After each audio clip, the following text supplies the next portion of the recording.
Welcome back to the Hot Shots 9-hole cup expert division, hole number 5.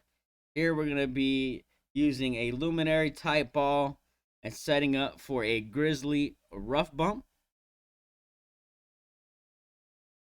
The adjustment for the drive is P5 plus 10% max. You're going to want to push up 6+ yards. The spins is 6 top spin, 1 left spin, half a ball of left curl, full overpower.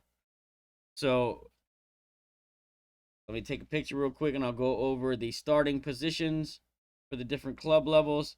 So APOC 7, you'll have 1/3 of the yellow ring in the rough at P5 max extension, right? APOC 8 is yellow ring touching the left rough at P5 max extension. APOC 5 and 6, you'll have the green ring touching the left rough at P5 max extension.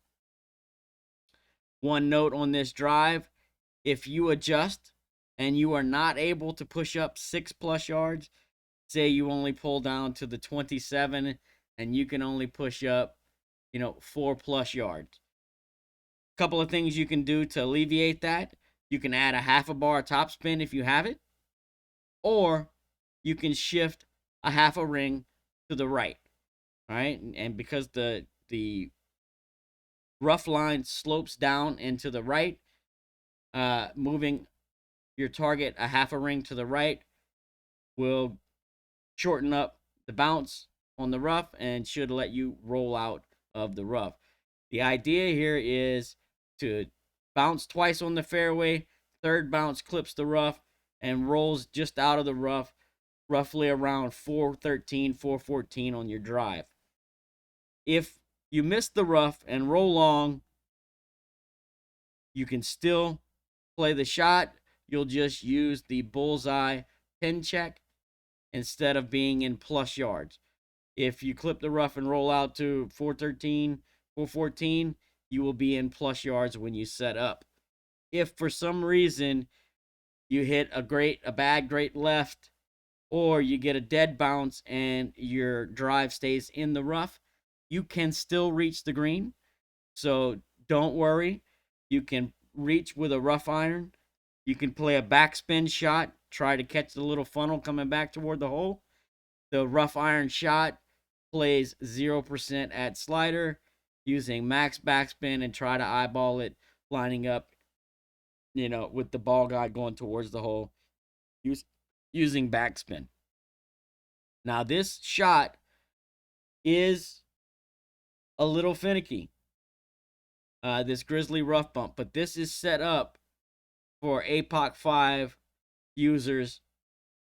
If you have the ability to play more topspin and say different balls, and you can push the drive a bit further, you can get down into thorn range and give yourself a little bit better of an opportunity with, say, a thorn backspin shot straight at the hole and skipping the rough bump altogether. But you will need APOC 6 plus to do that shot, or topspin boost, or some other special ball. Being that it's a mini, we didn't go into great detail with this. This, you'll see here on this approach, just lip out, okay? But it's a great opportunity for a drop, and if you can push it, you can also get up into thorn range, but you'll have to work out those elevations yourself. So the approach for this hole is top spin will vary, but you'll always use one left spin. So if your drive is correct, you're going to be in plus yards, right? So most of the time you're going to be in plus yards here. Always one left spin. Have your yellow ring touching on the top with the ball guide splitting the right edge of the cup. So you want to be just through the cup, but you don't want to be way through the cup. If you see there, I'm about a half a cup to a cup through the hole. I know my yellow ring is kind of is not touching on top, but I recommend that you place the yellow ring touching on the top and then just readjust your top spin as needed to be just through the hole. And then you want the ball guide splitting the right edge of the cup. Pull this one as straight as possible. The adjustment is P5 plus 20% at slider. All right, P5 plus 20 at slider. Pull this a little bit straighter. It's going to drop in the hole, right? Or if I had the yellow ring touching on the top instead of cutting into the fairway, this one might have dropped in the hole. So a really good opportunity, easy setup, APOC 5 friendly. Best of luck. I hope you get the drop, and we'll see you on the next hole.